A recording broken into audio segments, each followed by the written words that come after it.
Candi Borobudur merupakan warisan budaya Indonesia yang sudah terkenal sampai ke seluruh dunia. Bangunan ini merupakan candi Buddha terbesar di dunia dan ditetapkan sebagai salah satu warisan budaya dunia oleh UNESCO. Bentuknya yang megah dan detail arsitekturnya yang unik membuat semua orang ingin mengunjungi Borobudur dan penasaran dengan ceritanya. Borobudur mencuri perhatian dunia sejak H.C. Cornelius menemukan lokasinya atas perintah Thomas Stamford Raffles pada tahun 1814. Bekerja menggali lokasi yang diduga monumen besar, kemudian dilanjutkan oleh Houtman, salah satu pejabat pemerintah Belanda. Sejak saat itu, para arkeolog berlomba-lomba mencari tahu asal-usul candi Buddha terbesar di dunia ini. Banyak sekali misteri yang belum terkuak tentang Borobudur. Apa sebenarnya nama asli Borobudur? Tidak ada prasasti atau buku yang menjelaskan dengan pasti pembangunan Borobudur.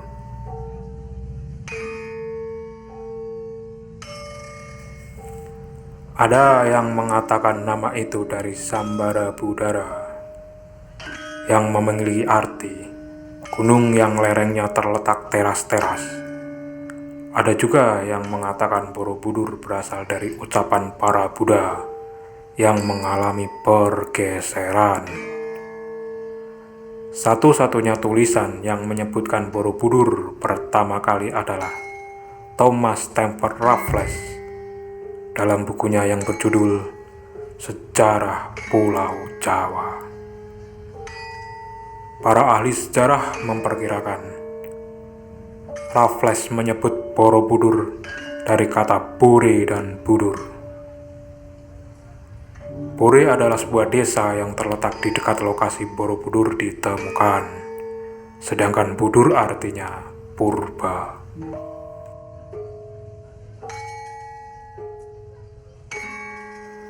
Borobudur diperkirakan dibangun pada tahun 750 Masehi oleh Kerajaan Sailendra yang pada waktu itu menganut agama Buddha.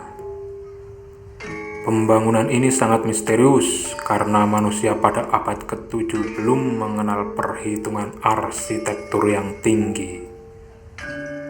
Tetapi Borobudur dibangun dengan perhitungan yang canggih. Hingga kini, tidak satupun yang bisa menjelaskan bagaimana cara pembangunan Candi Borobudur ini. Sudah banyak ilmuwan dari berbagai penjuru dunia datang, namun tidak satupun yang berhasil mengungkap misteri pembangunan Candi Borobudur. Salah satu pertanyaan yang membuat peneliti penasaran adalah dari mana asal batu-batu besar yang ada di Candi Borobudur dan bagaimana menyusunnya dengan presisi dan arsitektur yang sangat rapi. Ada yang memperkirakan batu itu berasal dari Gunung Merapi. Namun bagaimana membawanya dari Merapi menuju lokasi candi, mengingat lokasinya berada di atas bukit?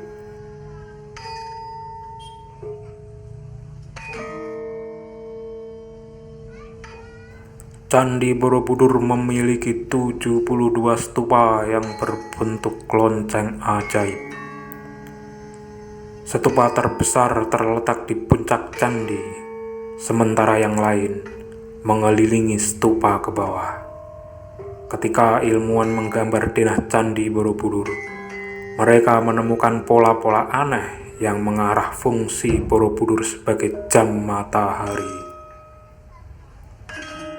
Jarum jamnya berupa bayangan stupa terbesar yang jatuh tepat di stupa lantai bawah. Namun, belum diketahui secara pasti bagaimana pembagian waktu yang dilakukan dengan menggunakan Candi Borobudur. Ada yang mengatakan Jambara Borobudur ini menunjukkan tanda kapan masa bercocok tanam dan masa panen.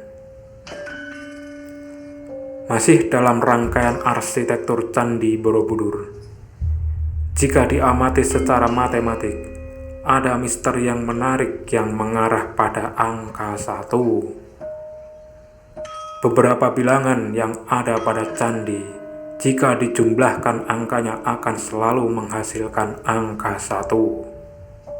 Bagaimana ceritanya? Sebelum membahas tentang misteri angka 1, perlu diketahui terlebih dahulu tentang tingkatan ranah spiritual Buddha yang ada di Candi Borobudur. Tingkatan yang pertama adalah Kamadhatu, yaitu dunia yang masih dikuasai oleh kama atau nafsu rendah. Bagian ini sebagian besar tertutup oleh tumpukan batu yang diduga dibuat untuk memperkuat konstruksi candi. Tingkatan kedua adalah Rupa Dhatu, yaitu dunia sudah dapat membebaskan diri dari nafsu, tetapi masih terikat oleh rupa dan bentuk.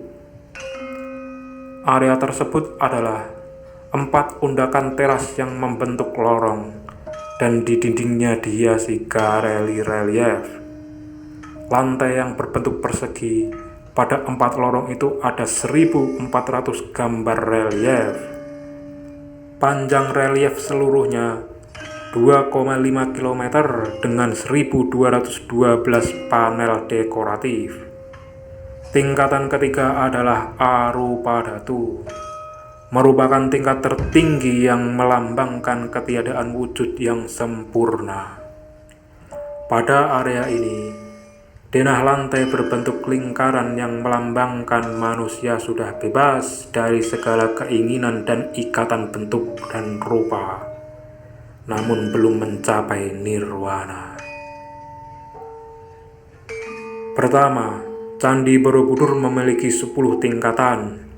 Jika dijumlahkan hasilnya menjadi 1 ditambah 0 sama dengan 1. Angka 1 lainnya muncul pada area Arupa Dhatu.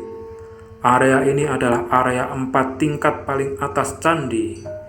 Pada tingkat pertama terdapat 1 candi, tingkat kedua terdapat 16 candi, tingkat ketiga terdapat 24 candi, tingkat keempat terdapat 32 candi. Jumlah candi pada area Arupa Dhatu adalah 73 buah candi. Angka 73 jika dijumlahkan yaitu 7 tambah 3 hasilnya adalah 10. Dan jika dijumlahkan lagi 1 dan 0 hasilnya adalah 1. Angka 1 terakhir muncul pada jumlah keseluruhan patung yang ada pada Candi Borobudur. Ada 505 buah patung di sana.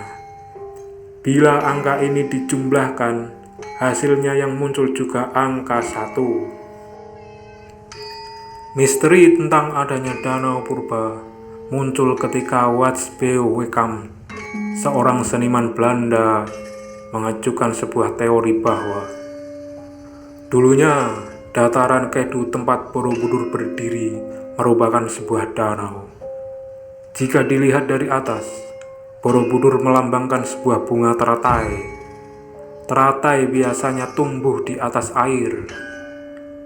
Postur Buddha yang ada di puncak Borobudur melambangkan sutra teratai yang kebanyakan ditemui dalam naskah agama Buddha.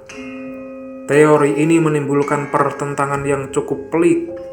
Para arkeolog menemukan bukti-bukti arkeologi yang membuktikan bahwa kawasan sekitar Borobudur pada masa pembangunan candi adalah dataran kering, bukan dasar danau purba. Sementara pakar arkeologi malah mendukung pandangan seniman Belanda ini.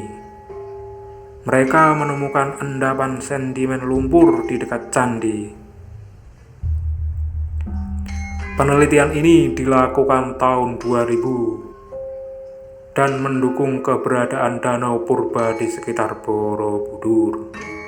Bukti tersebut menunjukkan bahwa dasar bukit dekat Borobudur pernah kembali terendam air dan menjadi tepian danau sekitar abad ke-13 dan 14. Pemirsa, itulah penjelasan lebih dalam tentang misteri Candi Borobudur yang membuktikan nenek moyang kita mampu membangun sebuah mahakarya megah sepanjang masa. Semoga karya ini akan terjaga dari generasi ke generasi.